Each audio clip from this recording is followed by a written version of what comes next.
Fascism কিন্তু এটা মানে এটা ম্যাক্সিমাম ক্ষেত্রে বানানো, কিন্তু এটা আপনি দেখবেন যে এটাতে আমি দীর্ঘ কিছু আলোচনা করতে চাই। আমার ফ্যাসিস্টের সাথে কোনো সম্পর্ক নাই। ওই ফ্যাসিস্ট রেজিমের সাথে যদি সম্পর্ক থাকতো আমি কিন্তু আজকে আপনার সামনে দাঁড়িয়ে কথা বলতাম না। আমি কিন্তু প্রেসিডেন্ট এই নতুন সরকারের।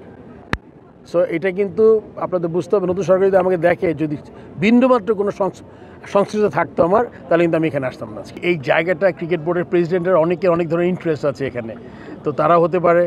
এবং আমরা আসলে অনেক সময় আমি জানি না ভালো কাজগুলো নিচে পড়ে যায় অন্য আউটার মানে এক্সটার্নাল ইনফ্লুয়েন্সে। সো আমরা চেষ্টা করব, দুটোই করব, ভালো কাজের প্রশংসা করব, খারাপ কাজের সমালোচনা হবে, এটাই কিন্তু স্বাভাবিক।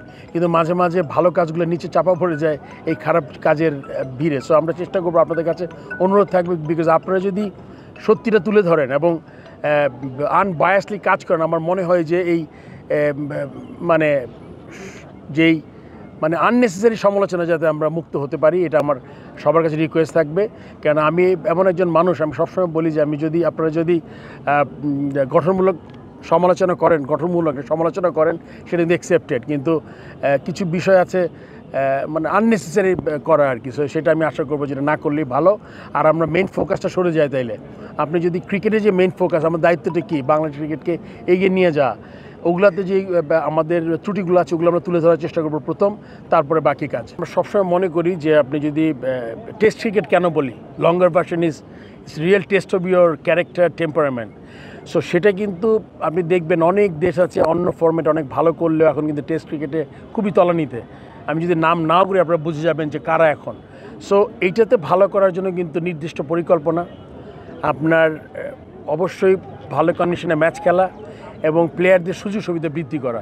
সুযোগ সুবিধা শুধুমাত্র টাকা পয়সা নয়, কিন্তু আপনার ফ্যাসিলিটিস, ড্রেসিং রুম, উইকেট যেখানে খেলবেন আপনি, ট্রান্সপোর্টেশন, সব জিনিস যদি আমরা ইমপ্রুভ করতে পারি, আই এম শিওর এটা কি হঠাৎ করে হবে না। মনে করেন জিনিসটা হবে কি যে আপনি প্রায়োরিটি দিচ্ছেন কতটুকু টেস্ট ম্যাচে ভালো করার, যে প্রায়োরিটি আমরা ঠিক মতো দেই।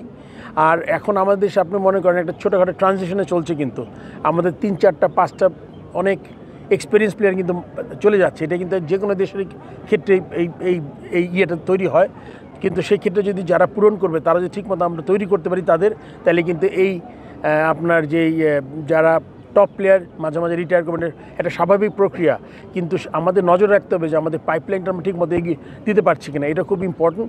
পাইপলাইনটা যেটা আমি বলেছি একটু আগেও, যে আমাদের পাইপলাইন আপনার এখনও জিনিসটা ভাঙা অবস্থায় আছে, এটি নিয়ে আমাদের আরও বিশাল পরিকল্পনা করতে হবে, সো দ্যাট আমরা রেগুলার বেসিসে প্লেয়ার পাই যারা ন্যাশনাল টিমকে ফিট করবে। খবরের কাগজ, নিখাত, নির্ভীক, নিরপেক্ষ।